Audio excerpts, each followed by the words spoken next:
Chers enfants, épouses, amis, pères et mères, fièrement, nous répondons à l'appel du devoir. Pour que les déplacés et les réfugiés rentrent à la maison. Pour que nos enfants reprennent le chemin de l'école. Pour que jaillisse la lumière de la réconciliation entre les peuples, pour le Mali, pour la patrie. Cette voie, nous l'avons choisie, au prix de nos vies. Nous défendrons nos couleurs. Et si nous laissons derrière nous, veuves et orphelins, nous vous prions, prenez soin d'eux.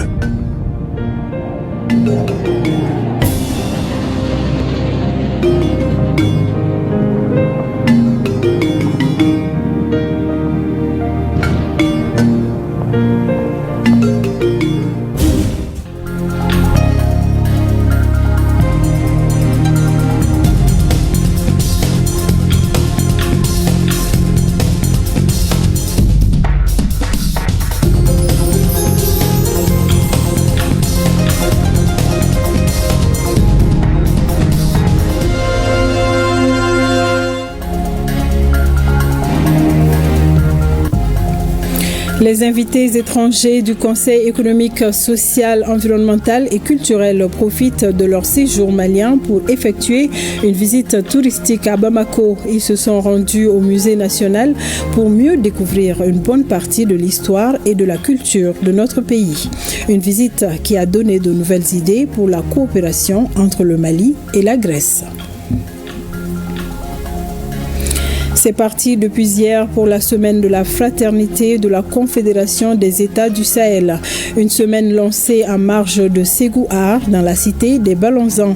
Prennent part à l'événement les ministres burkinabés, nigériens et maliens chargés de la culture et du tourisme. Le chef d'état-major général adjoint des armées s'inquiète des conditions de formation des militaires maliens.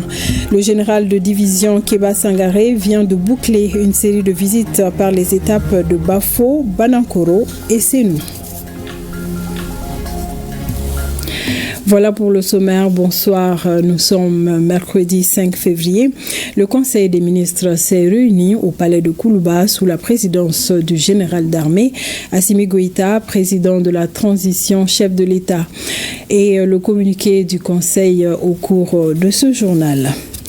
Nous vous l'annoncions, les invités venus de la Grèce profitent de leur séjour malien pour effectuer une visite touristique à Bamako en compagnie du président du Conseil économique, social, environnemental et culturel Yacouba Katile. Ils se sont rendus au musée national pour mieux découvrir une bonne partie de l'histoire et de la culture de notre pays. Une visite qui a donné de nouvelles idées pour la coopération entre le Mali et la Grèce.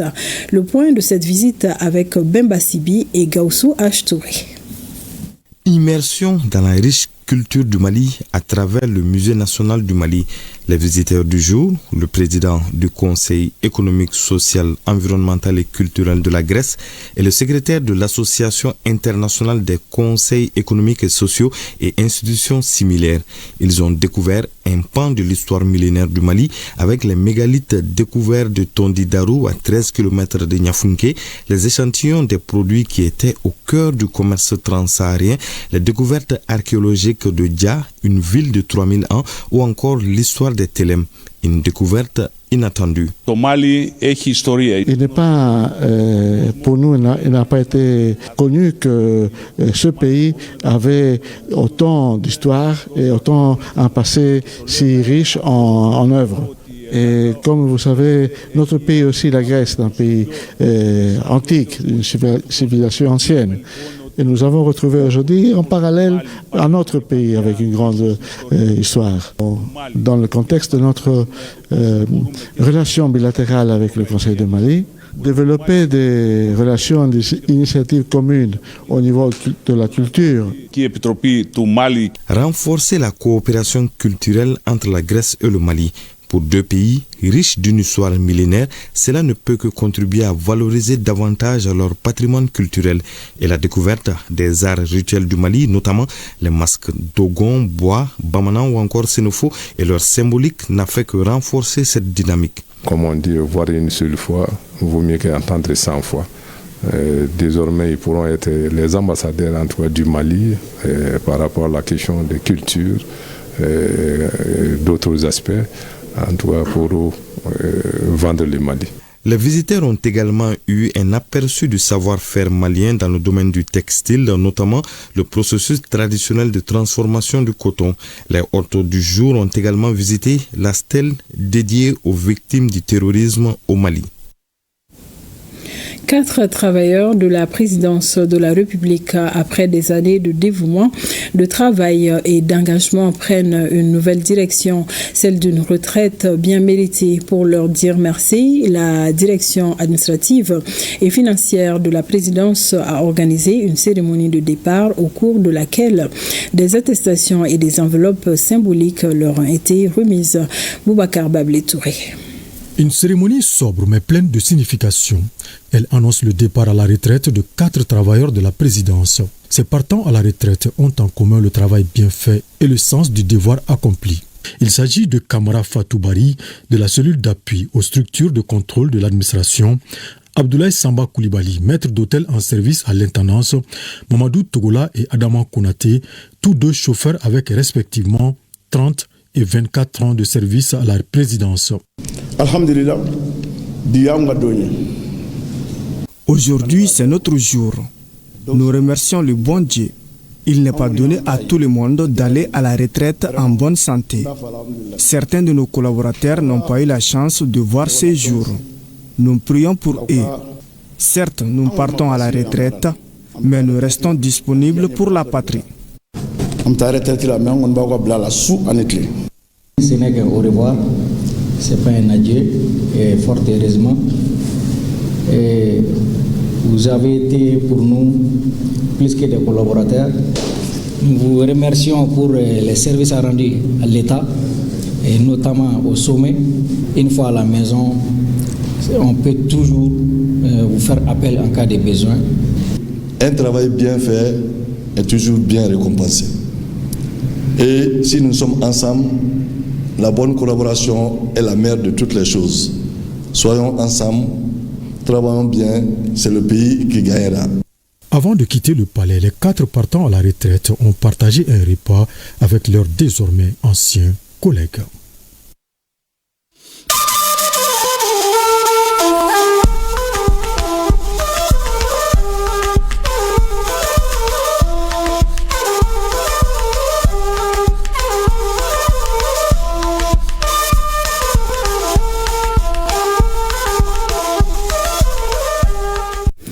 Et direction Ségou pour l'ouverture hier de la première édition de la semaine de la fraternité de la Confédération des États du Sahel.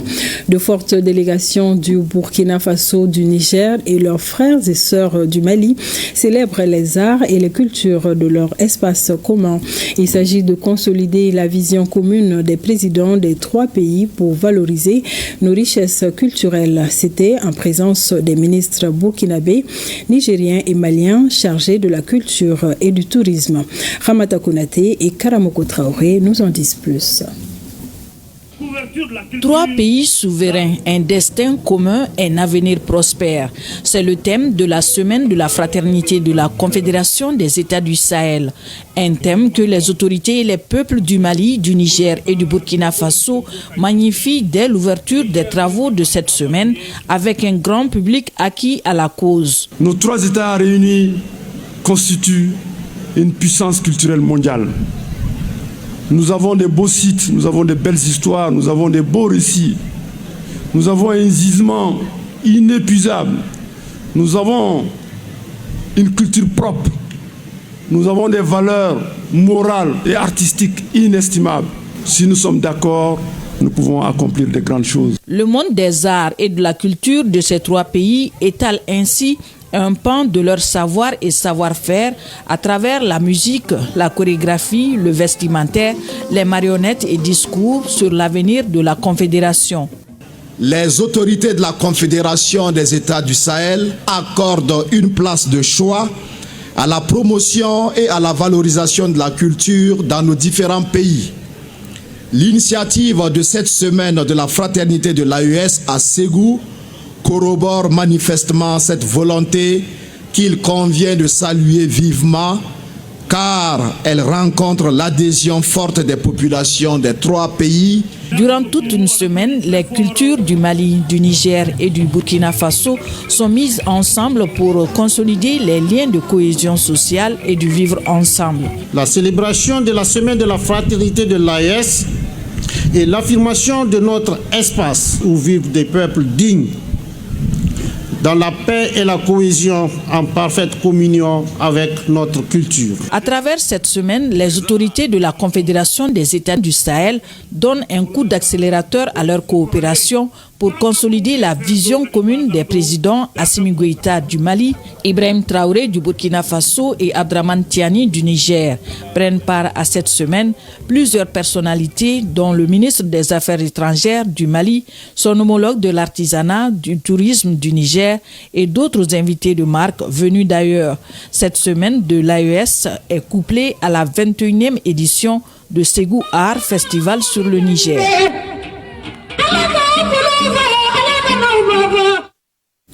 Et sur la scène d'Amonzon, au quai des Arts de Ségou, les troupes artistiques réaffirment leur soutien aux dirigeants de l'AES. Ils se sont exprimés à travers des spectacles lors de la cérémonie d'ouverture officielle. Le soutien et la défense de l'AES continuent de susciter de l'engouement auprès des populations. C'est ce que nous disent nos envoyés spéciaux, Cheikh Oumar Sangaré et Sidiki Balo.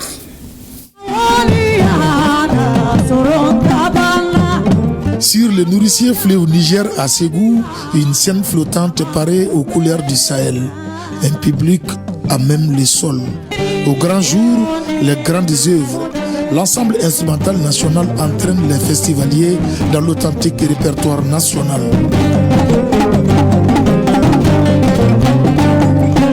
Après, ce fut la grande création chorégraphique avec en toile de fond des thèmes de paix et de vivre ensemble sous l'intitulé Anka Ben ou l'entente. L'exécution est assurée par des jeunes de Koumantou et du Beledougou dans un style de danse en mouvement entre tradition et modernité. Tout est expressif avec au centre des personnages représentant les héros fondateurs de l'AES. Il y avait 46 danseurs venant quand même du cercle de Koumantou, plus précisément du village de Nyamala, avec le Wassama et le Gambrou. Gambrou, ça c'est un instrument traditionnel annonçateur quand même des bonnes nouvelles.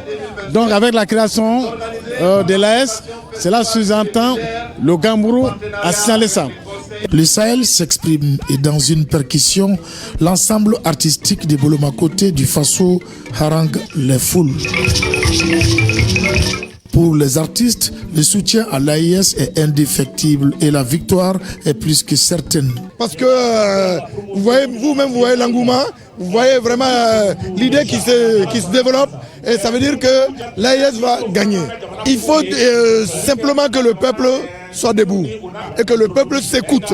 Dans le Sahel, la célébration culturelle est inclusive et le groupe Soga du Niger était aussi de la partie. La culture va sauver le Sahel, Inch'Allah. Nous allons essayer de faire comme le Mali pour que tous nos peuples du Sahel soient sur le même diapason par rapport à la culture. Parce qu'on a presque le même langage à travers la culture. La cérémonie d'ouverture de la semaine de la fraternité et de l'amitié de l'AES a mis en exergue le riche patrimoine culturel du Sahel.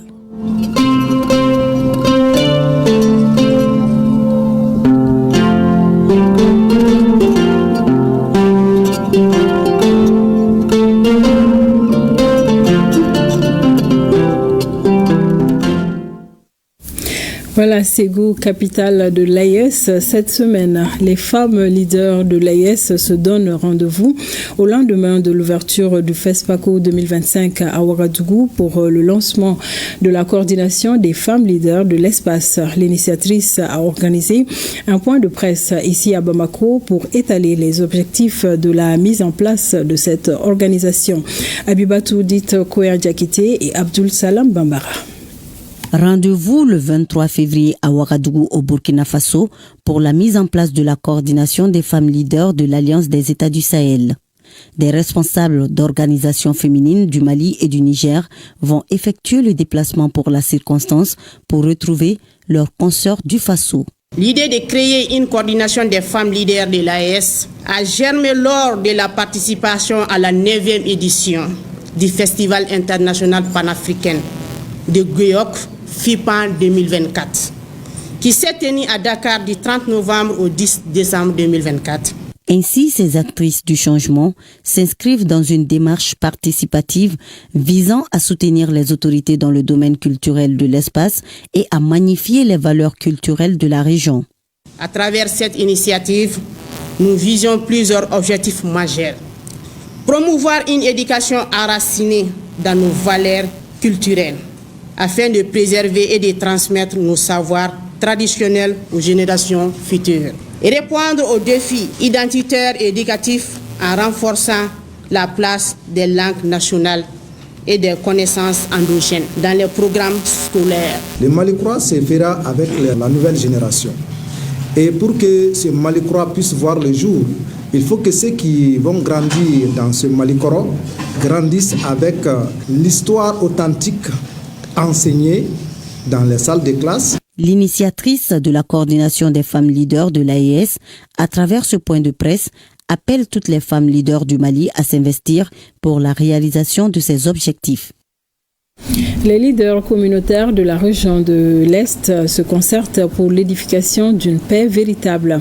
Une concertation organisée par le Collège de dialogue et de médiation CDM-FADA dans le but d'engager les leaders religieux, coutumiers et traditionnels à participer activement à l'édification d'un Burkina où règne la paix et la cohésion. Bila Kabouré et Ramata Ouedrago. Ils sont des leaders coutumiers, religieux et organisations de jeunesse de la région de l'Est, membres du Collège de dialogue et de médiation CDM-FADA. À ce cadre de concertation, ces leaders communautaires n'ont qu'un seul objectif, participer à la reconstruction de la paix, de la promotion de la cohésion sociale et du vivre ensemble. Ce cadre nous permet de multiplier les relais. Le relais au niveau de la parole, le relais au niveau des actes à poser qui contribuent à consolider la paix, à consolider la cohésion sociale. Et on est content de rassembler les leaders. Cette rencontre est aussi le lieu pour les CDM de présenter le projet de pool de jeunes ambassadeurs et ambassadrices de la paix. Le CDM au cours de l'année 2024 a déroulé toute une panoplie d'activités que je tiens vraiment à saluer. L'activité va permettre aux leaders communautaires de pouvoir dialoguer et dégager vraiment des solutions. Aujourd'hui, on vit ensemble, les Burkinabés, les Nigériennes et puis les Maliens. Nous, les étrangers, c'est l'affaire de commerce qui a amené nos parents ici. On a des femmes burkinabées, donc il n'y a pas de problème. Vraiment, cette émission est très bien. Nous sommes très fiers et très contents. Le CDM est porté sur les fonds baptismaux à la faveur des journées de dialogue intercommunautaire en juillet 2020. Au Niger, la situation sous-régionale, nationale et académique était au centre d'une déclaration ce mercredi 5 février à Niamey, une déclaration qui émane de l'Union des scolaires nigériens USN. On en sait plus avec Issa Ousmane Marmat et Imran Maïga. Nos trois pays, le Niger, le Burkina Faso et le Mali, partagent cette région très riche en ressources minières qui s'appelle le Liptako-Gourma. D'où, d'ailleurs, la charte du Liptako pour la Confédération de l'Alliance État du Sahel. Il y avait déjà donc l'autorité de développement intégré de la région du Liptako-Gourma, dont l'objet est de promouvoir la mise en valeur et le développement des ressources minières, énergétiques et d'autres ressources comme hydrauliques, agricoles, pour cette région. Au sein de la Confédération AES, pour nous devons donc mutualiser nos forces, approfondir les recherches dans le domaine minier pour découvrir des gisements qui pourraient être transversaux, c'est-à-dire à cheval sur plusieurs frontières et qui pourraient faire l'objet d'exploitation commune entre nos différents pays. C'est en cours, c'est déjà dans le programme de la Confédération, dans le volet développement, il y a un aspect qui est dédié au développement de la coopération minière.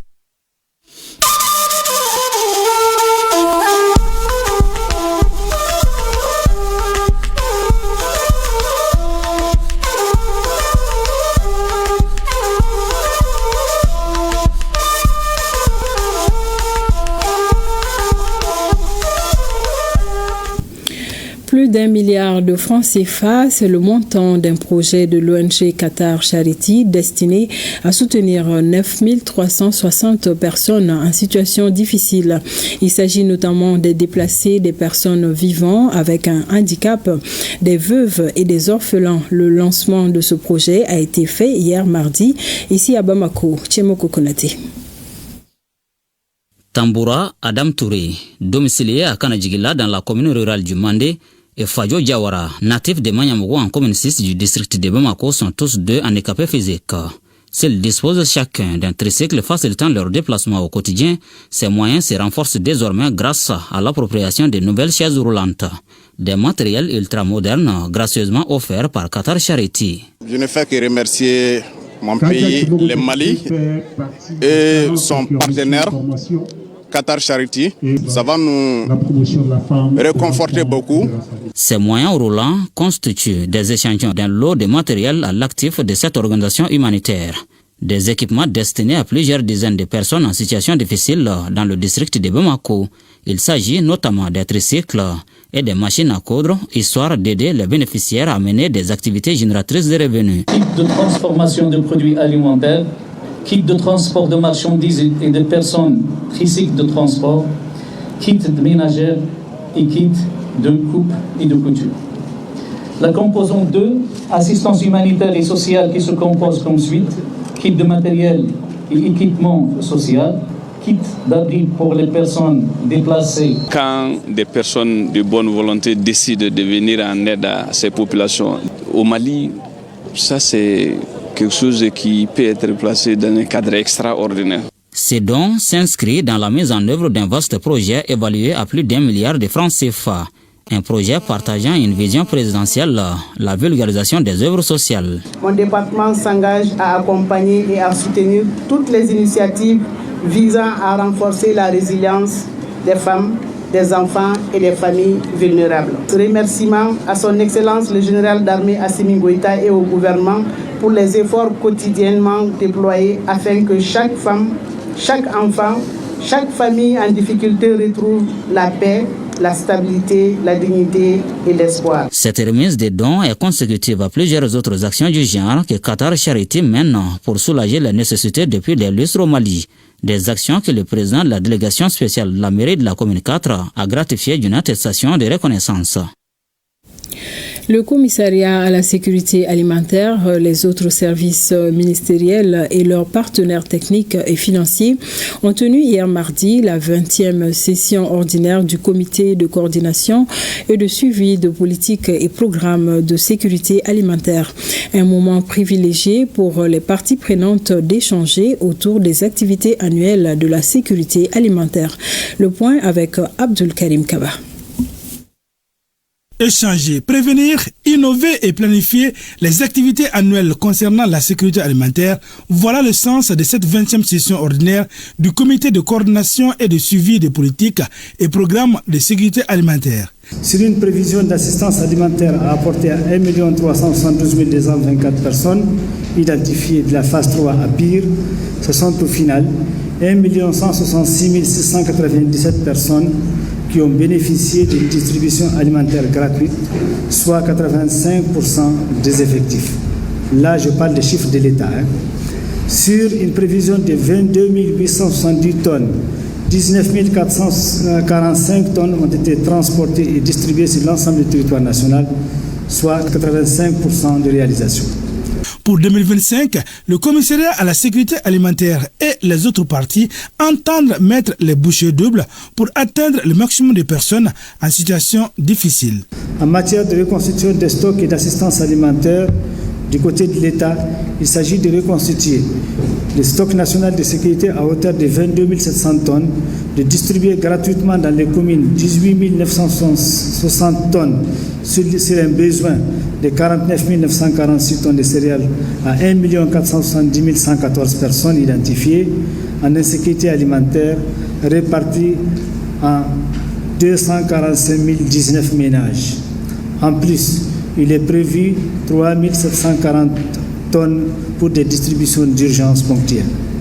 Compte tenu du budget alloué, un gap de 24 249 tonnes, soit 51,65% des besoins d'assistance alimentaire, est à rechercher. Cette session permettra non seulement d'examiner et valider le bilan du plan d'opération et du plan national de réponse 2024, la situation alimentaire du pays à travers les recommandations du système d'alerte précoce, examiner et valider le plan d'opération et le plan national de réponse 2025.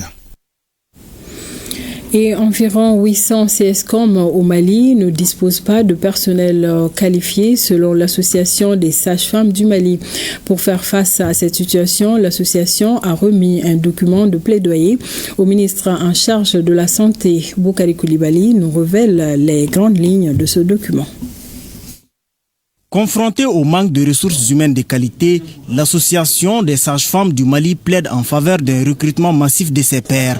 En clair, elle demande l'emploi de 600 sages-femmes d'ici à 2027 dans les CSCOM. Une doléance formulée dans un document porté à la connaissance du département de tutelle.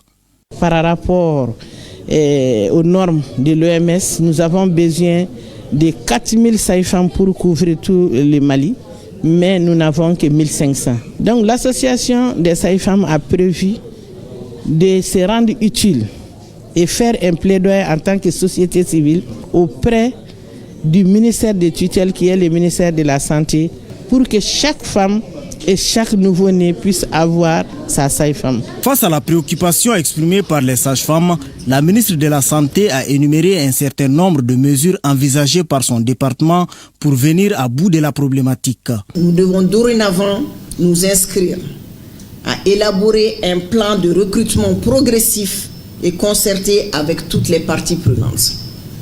Renforcer la formation et le suivi des professionnels de santé recrutés pour garantir un service de qualité.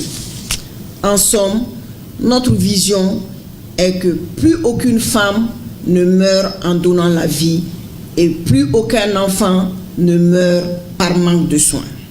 En définitive, la ministre a également formulé des doléances à l'endroit des sages-femmes, cette fois-ci sur le plan éthique.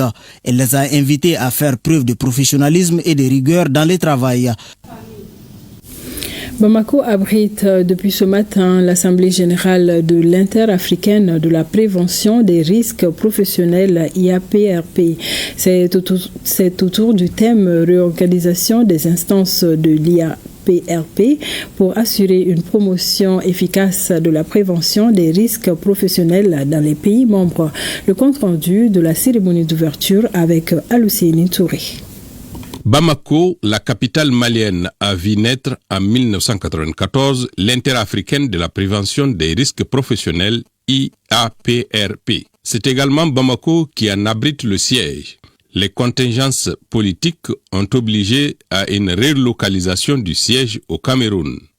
Cette assemblée générale qui regroupe les directeurs généraux des organismes membres ou leurs représentants planchera sur plusieurs sujets, dont le retour du siège à Bamako. La tenue à Bamako de cette assemblée extraordinaire est l'aboutissement d'une longue réflexion et le fruit d'échanges féconds pour donner plus de visibilité à l'IAPRP dont les missions sont destinées à promouvoir la prévention des risques, harmoniser au niveau régional les cadres d'exercice, parvenir à la mise en place d'une stratégie commune de prévention des risques.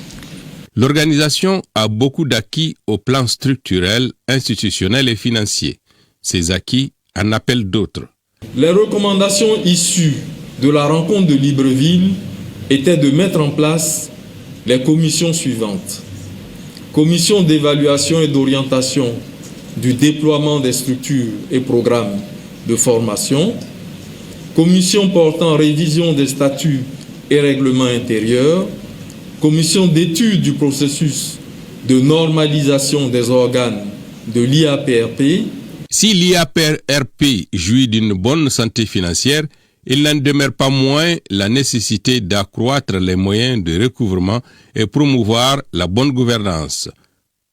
Aussi, la mutualisation des efforts et des moyens sera un atout majeur dans l'atteinte des résultats escomptés. Ces échanges nous permettent d'apprendre les uns des autres et de mettre en œuvre les stratégies éprouvées pour améliorer la sécurité et la santé au travail dans nos pays.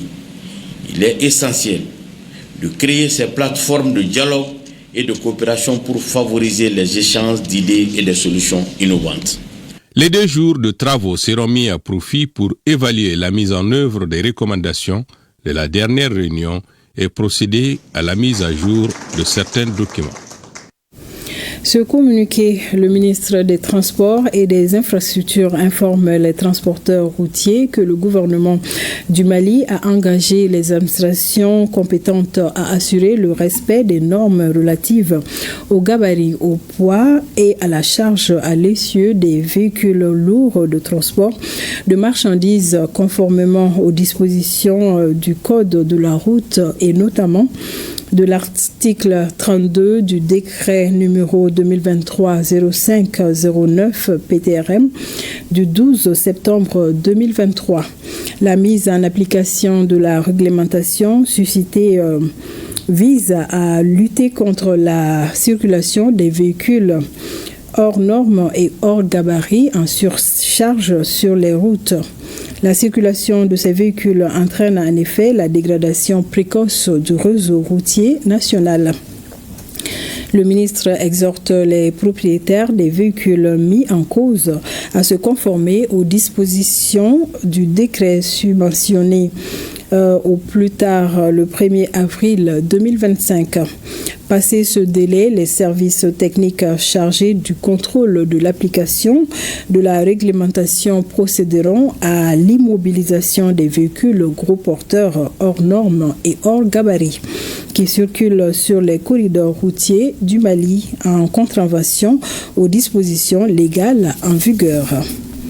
Je vous le disais, le chef d'état-major général adjoint des armées, général Kéba Sangaré, vient de boucler sa série de visites au niveau des centres de formation du certificat interarmes.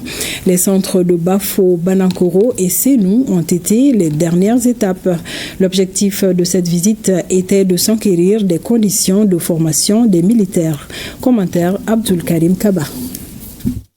Suivre l'état d'avancement des programmes du certificat interarmes CIA au niveau des centres de formation, tel est l'objectif de ce déplacement du chef d'état-major général adjoint des armées.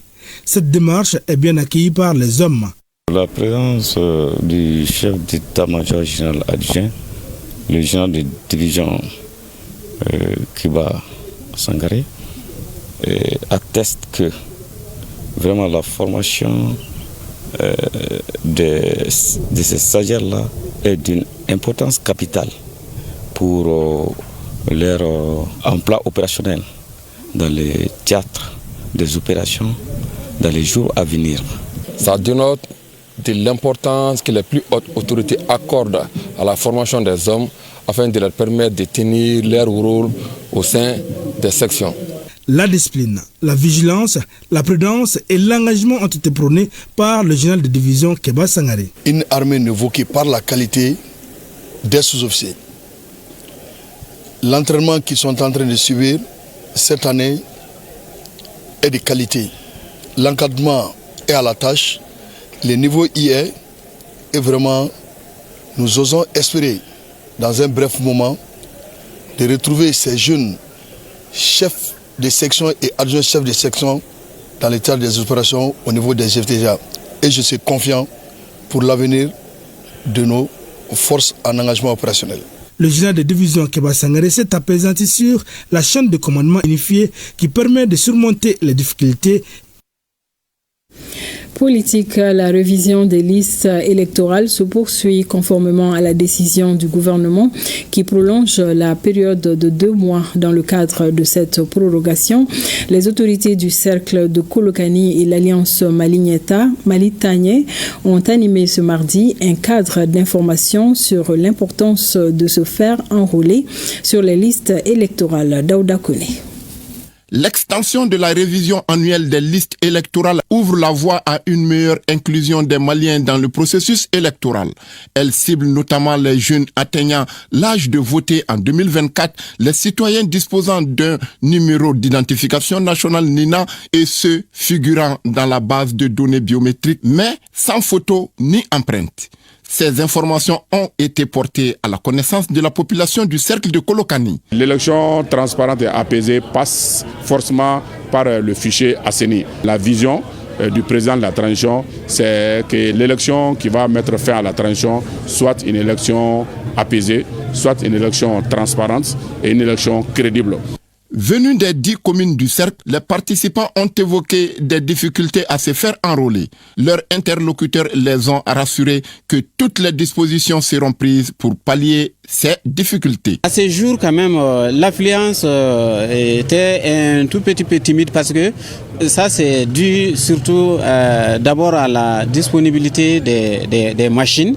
Donc maintenant que nous avons quand même grand espoir que toutes les machines seront fonctionnelles, je crois que les populations vont massivement adhérer à cette cause et venir se faire inscrire et procéder à leur cas de radiation ou bien des cas de transfert au niveau de leur village respectif. Au dire des autorités présentes à la rencontre, cette décision de prolongation n'est pas un simple ajustement technique, mais une réponse adaptée aux réalités du terrain. À noter que l'opération prendra fin le 28 février. Parlons à présent de la mini-foire aux céréales, une initiative de l'ONG Malimark en collaboration avec la Chambre régionale d'agriculture de Koulikoro.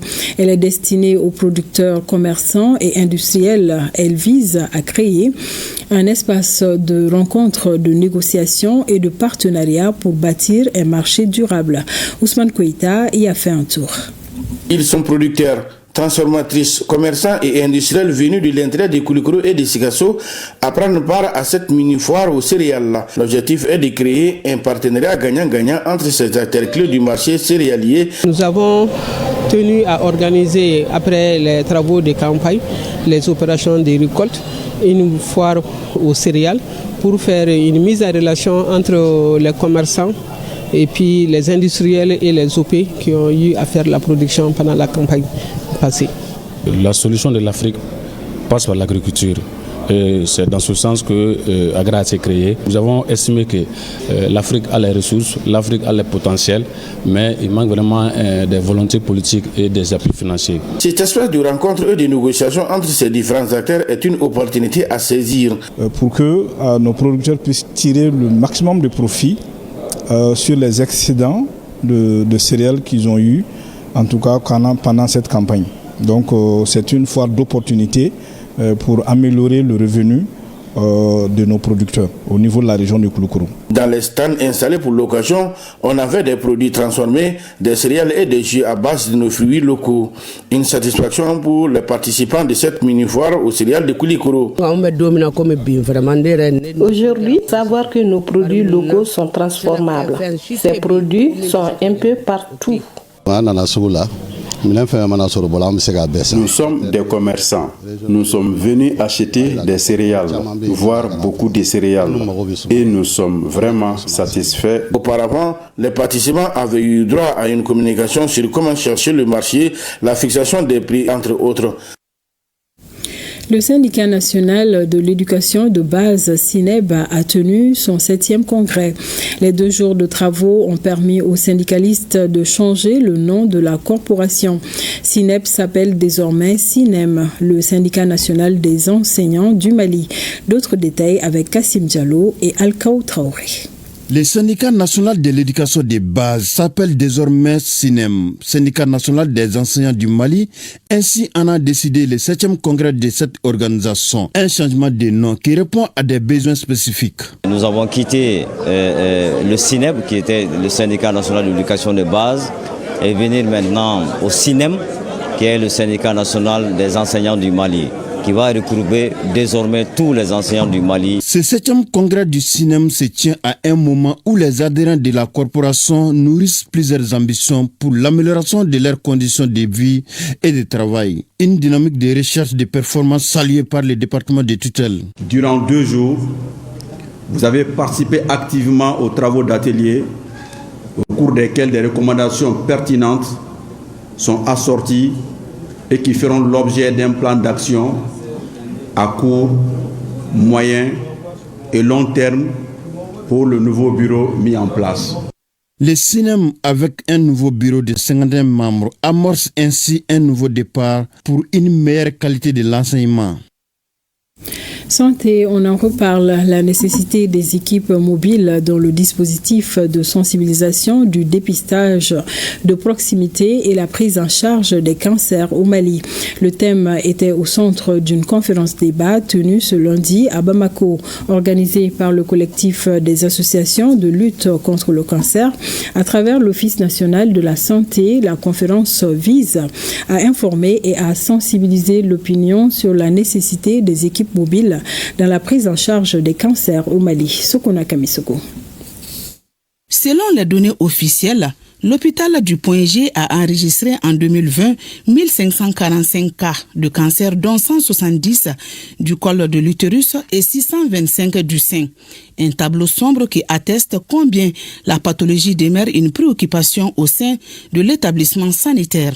C'est pourquoi le collectif des associations de lutte contre le cancer lance un cri de cœur à travers cette conférence débat. Pour réussir contre le cancer, l'État doit renforcer le dispositif existant et c'est pour cela que le collectif des associations de lutte contre le cancer souhaiterait initier un plaidoyer auprès des hautes autorités de notre pays et des partenaires. L'ONG Médecins sans frontières accompagne le département de la santé dans la lutte contre la maladie. MSF aujourd'hui continue de travailler main dans la main avec le gouvernement afin de contribuer à la réponse globale contre les cancers au Mali.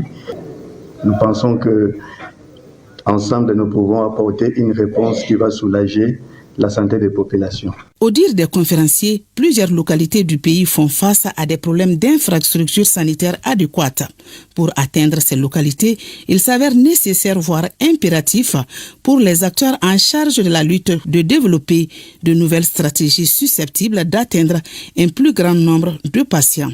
Cette cérémonie est d'une importance capitale pour le ministère de la Santé et du Développement social, car elle permettra non seulement de renforcer la lutte contre le cancer au Mali, permet également de mobiliser les acteurs sur la problématique des équipes mobiles dans les dispositifs de sensibilisation, de dépistage précoce et de prise en charge des cancers au Mali. La conférence débat s'inscrit dans le cadre de la Journée mondiale de lutte contre le cancer, célébrée le 4 février de chaque année. De la lecture, les autorités administratives indépendantes au Mali, une innovation majeure dans l'organisation administrative est l'intitulé d'un nouvel ouvrage désormais disponible dans les librairies. Cette œuvre préfacée par Mamoudou Samasekou est de Dr Mahamadou Ali Haïdara. Ce livre de 194 pages parle essentiellement d'un régime juridique spécial pour les autorités administratives des structures particulières de par leur composition et leur fonctionnement et la dotation des structures en moyens financiers pour l'accomplissement correct des tâches, la formation des agents des services administratifs et techniques. Dans cet ouvrage, l'auteur s'intéresse surtout aux autorités administratives indépendantes au Mali. Selon lui, ces propositions peuvent constituer une innovation administrative et institutionnelle. Voilà, bonne lecture.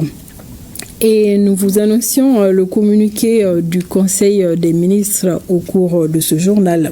Finalement, le communiqué vous sera diffusé dans un flash spécial. Et à suivre dans nos programmes tout à l'heure, le premier numéro du journal spécial consacré à la 21e édition du festival sur le Niger, une présentation de Awa dite Makamara. C'est ce qui referme cette édition. Merci de nous avoir suivis. Prenez soin de vous et des autres. Bonsoir.